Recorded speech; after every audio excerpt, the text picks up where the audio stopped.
Kim Jong Un is sending his best soldiers to the Ukrainian front. Why? The bottom line is money. Greg Scarlatoiu is the new president of the Committee for Human Rights in North Korea and a longtime expert on the Korean peninsula. There is a very long history of North Korean involvement in foreign conflicts. Kim Il-sung, Kim Jong-un's grandfather, used to be very good at playing this game, playing mommy against daddy, the PRC, Communist China, against the Soviet Union, while extracting maximum benefits from both. Perhaps Kim Jong-un is engaged in playing a similar game. This is American Thought Leaders, and I'm Jan Jekielek. Greg Scarlatoiu, such a pleasure to have you on American Thought Leaders. Jan, the pleasure's all mine. Outstanding Romanian pronunciation, by the way.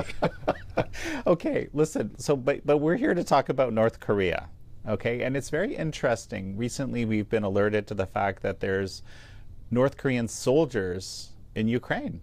At the front, and also that apparently some of them are hooked on porn. Maybe that's like a secondary thing, but it's almost like this is a bit of a foil to try to understand what North Korea is up to. So tell me a little bit about these soldiers. This is a money-making operation. In April, Putin and Kim Jong-un entered into a mutual defense arrangement. Basically, Kim Jong-un is making a lot of cold, hard cash out of the war in Ukraine. He has been exporting millions of artillery shells to Russia. Half of the artillery shells the Russians have fired over the past year have been North Korean artillery shells. The Russian military-industrial complex is still having trouble keeping up with the demand of artillery shells on the Ukrainian front. Now, thanks to the North Koreans, they have been able to outshell the Ukrainians 5-1. The Russians have been firing 10,000 artillery shells every day, while the Ukrainians have only fired 2,000. Of course, they've also sold the KN-23 solid fuel ballistic missile to the Russians. It's been deployed and launched against the Ukrainians. This is a solid fuel ballistic missile based on a Soviet missile, the Iskander missile. Now we're talking about troops. I see the view that that these troops are just cannon fodder. They'll get slaughtered by the dozens, the hundreds, and the thousands. I disagree. These are special forces belonging to the 11th Armed Corps. The 11th Corps of the KPA, the Korean People's Army.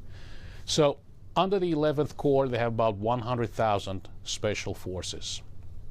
The folks in the 11th Corps are the best trained, best fed, best disciplined, best indoctrinated soldiers that North Korea has. Kim Jong-un is sending his best soldiers to the Ukrainian front. Why? The bottom line, again, is money. The Russians are paying about $2,000 per month per soldier. In the case of North Korean civilians, workers officially dispatched by the North Korean regime, 90% of their salary is confiscated by the regime. In this case, it's supposed that they're left with a couple $100 in their pocket every month. I don't think so. These are soldiers. They're in uniform. Perhaps their entire pay is confiscated by the regime. Now, what about the porn story? I don't buy into the porn story. In the North Korean military, there are 3 lines of command and control. One is military. The other one is security agency, North Korea's Gestapo, the Ministry of State Security, the MSS, and also the military security agency, the Military Security Command. So there is a military chain of command and control, there is a security agency chain of command and control, and of course there is a party chain of command and control, a Korean Workers' Party chain of command and control. These soldiers will be under extraordinarily tight surveillance. They have been deployed to a foreign country, to the front lines, fighting for Putin, Kim Jong-un's great ally, per the direct order of the Supreme Commander of the North Korean armed forces. No mistakes are allowed. Their relatives are held hostage at home. North Korea applies a system of guilt by association called Yonjaje. Up to 3 generations of the same family are punished, tortured, imprisoned, even executed. If they don't do what they need to do. If they don't do what they need to do, and if they bring shame or embarrassment to the supreme leader. And this could be one such instance. We hear stories about North Korean soldiers who may have deserted. They may have defected. Of course, these things happen in war. But again, if you get caught attempting to desert, you will be killed on the spot. Remember what Stalin used to say about the Soviet Red Army. In the Soviet Red Army, it takes more courage to retreat than it takes to advance. Why? Because the commissars were watching you, they were behind you, and if you took one step back, you're basically killed by your own commissars. The North Koreans are not very different. How do you know that this is the elite force, out of curiosity, and not this, so-called cannon fodder, as some have described? Because these are soldiers often referred to as light infantry brigades. They're North Korea's special forces under the 11th Corps. They are trained in the use of all accessible small arms. They're jump trained. They're trained in martial arts. They're the special forces of North Korea, trained to infiltrate behind enemy lines, go after supply lines, cover the retreat of their own forces, destroy infrastructure, blow up bridges. Now, of course, there are some questions to ask here, and we don't really know the answers yet, only time will tell. Is language a problem? Are they able to communicate in Russian? Do they fight as North Korean units, or are the North Korean fighters embedded into Russian units? Are they used as special forces, as commando units? That's what they've been trained to do. Are they capable of engaging in combined arms operations, combining artillery, drones, and infantry? We don't have the answers to those questions yet, but I do know 100% for sure that they're highly trained, highly disciplined, very well fed, and highly indoctrinated, plus their families are held hostage at home. So there are a lot of incentives to be Kim Jong Un's best warfighters. The thing I'm trying to understand is, does North Korea ever deploy, these kind of lower level cannon fodder type infantry, or is it always these superior fighting forces that you're describing? It's always the superior fighting forces. Okay. A few examples. They sent pilots to fight alongside the Syrians in 1967. They flew against Israel in the Six-Day War. They took heavy casualties. In 1973, they flew alongside Egyptian pilots again against Israel in the Yom Kippur War. Again, they took casualties. In Vietnam, they dispatched North Korean pilots to the Vietnam War to fly missions against us, the United States. They lost 16 planes. In 1983, Robert Mugabe's 5th Brigade committed an atrocity, the Matabeleland massacre. They killed 20,000 civilians. Those Zimbabwean troops had been trained by North Korean special forces. After Eritrea seceded from Ethiopia, what happened was the Ethiopian-Eritrean War in the late 1990s. The North Koreans had troops, tanks, and tank crews fighting on the Ethiopian side. As recently as the Syrian civil war, they had special forces fighting alongside Assad's troops. They were building a nuclear reactor for Assad in Syria when the Israeli Air Force bombed the reactor in 2007. Assad didn't go to the UN to complain. They brought in bulldozers. They razed the whole place. It was gone.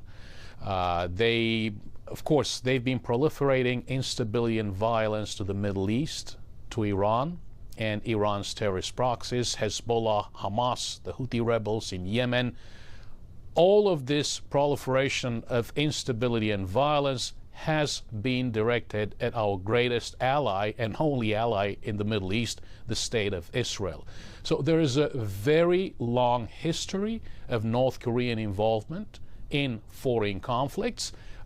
And when it came down to dispatching troops, they didn't send cannon fodder. They sent their best troops, generally special forces. Speaking of the Israel-Hezbollah conflict now, in Lebanon, these tunnels, as I understand it, that they're systematically blowing up sections of, those were actually built by North Koreans. That was an astonishing thing for me to learn. Affirmative. Mm-hmm. The North Koreans built tunnels for both Hamas in Gaza and for Hezbollah in Lebanon. Why are they so good at tunneling? Because there's a lot of stuff underground in North Korea. There are a lot of tunnels and underground facilities in North Korea. They're very good at tunneling. This is one of their specialties, and they have proliferated this tunneling expertise to the Middle East, to the enemies of Israel. Greg, we're going to take a quick break right now, and we'll be right back. And we're back with Greg Scarlatoiu, President and CEO of the U.S. Committee for Human Rights in North Korea. I've heard from many experts that essentially if Chinese material support to North Korea ended, if it just kind of evaporated, the North Korean regime might collapse within weeks.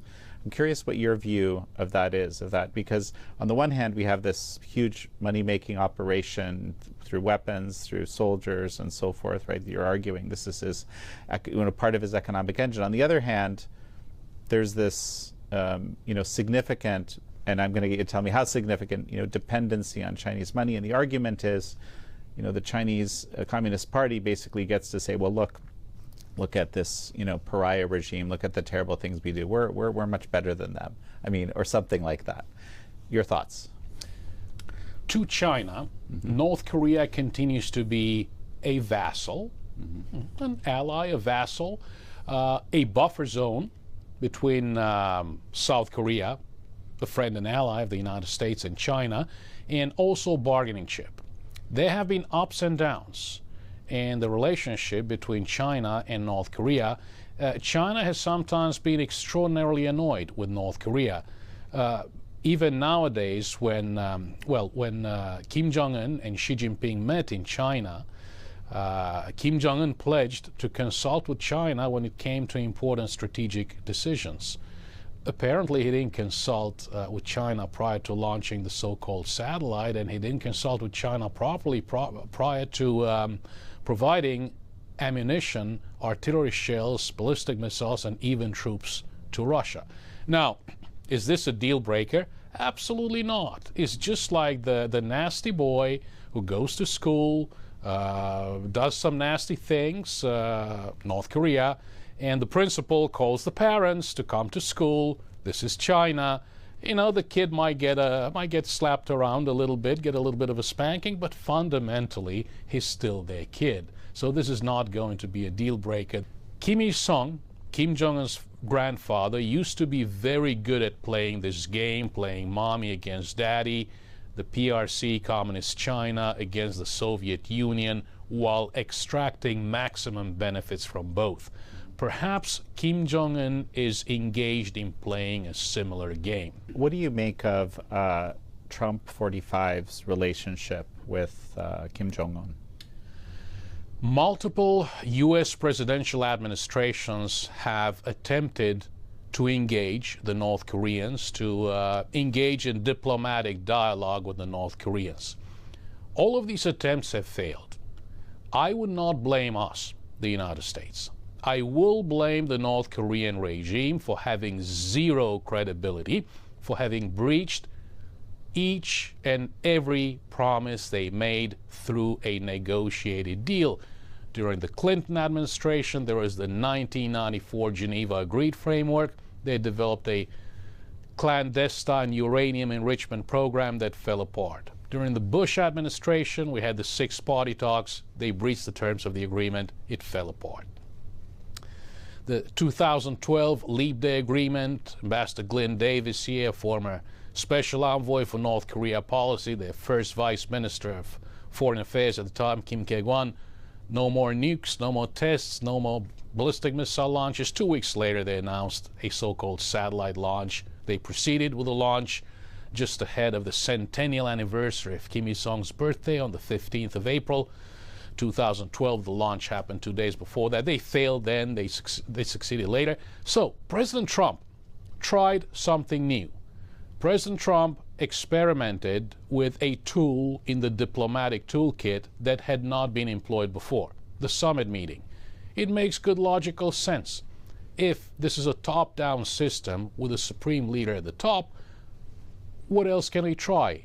A summit meeting, a meeting between the two leaders. After all, during Trump 45, we applied all four elements of national power, all four elements of the dime: diplomatic, information, military, and economic power. How?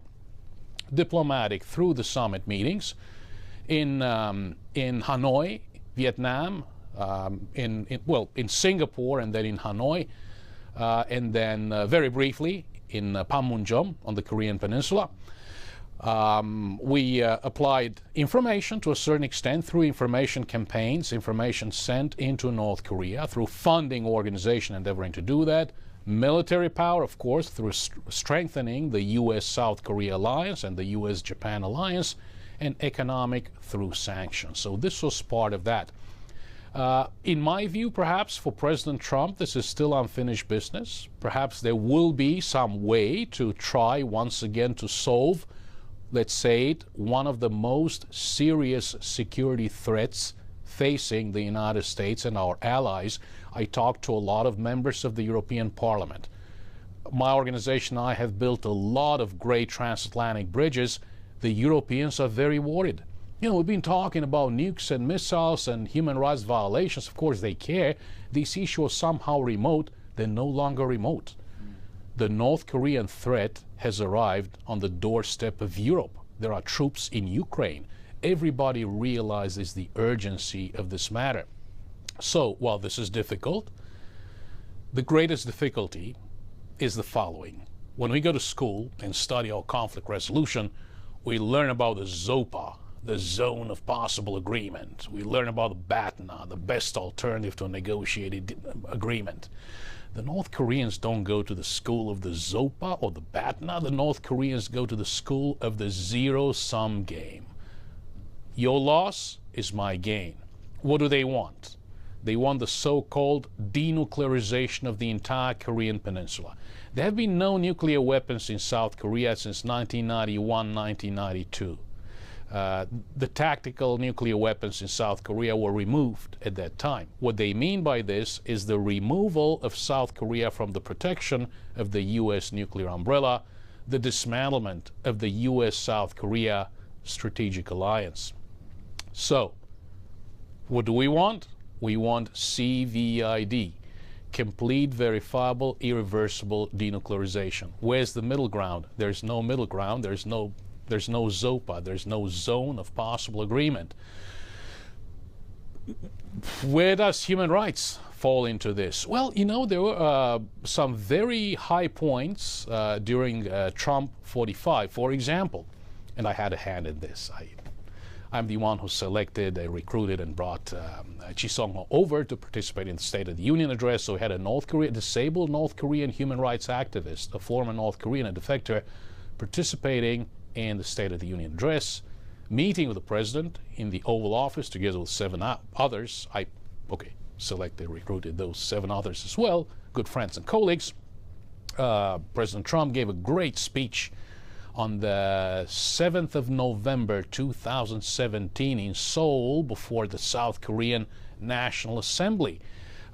He had a very accurate statement. He made a very accurate statement on the state of North Korean human rights and the human rights security nexus. Of course, later on, as we were engaging the North Koreans in summer diplomacy, he was criticized, for example, for not having appointed a U.S. special envoy on North Korean human rights issues.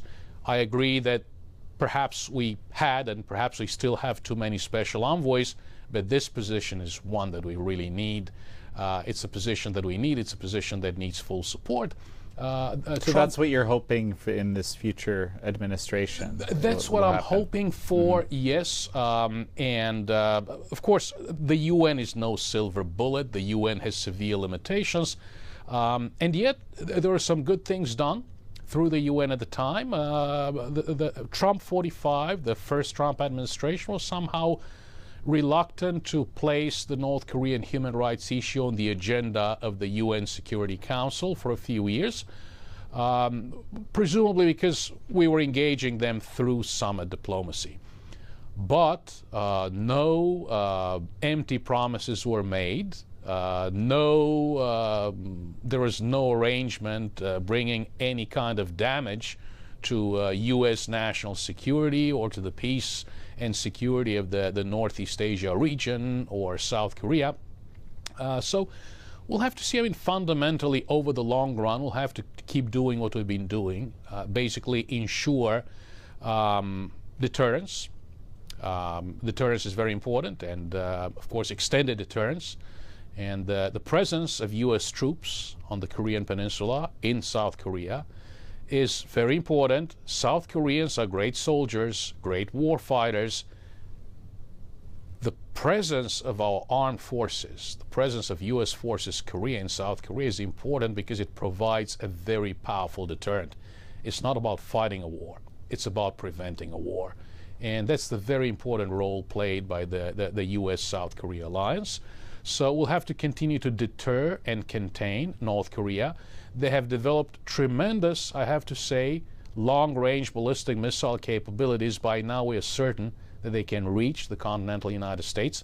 According to the RAND Corporation, by the year 2025, which is upon us, they'll be in possession of 200 nuclear warheads. That's an arsenal compared to Great Britain's and France's. And France and Great Britain are no longer building nuclear weapons.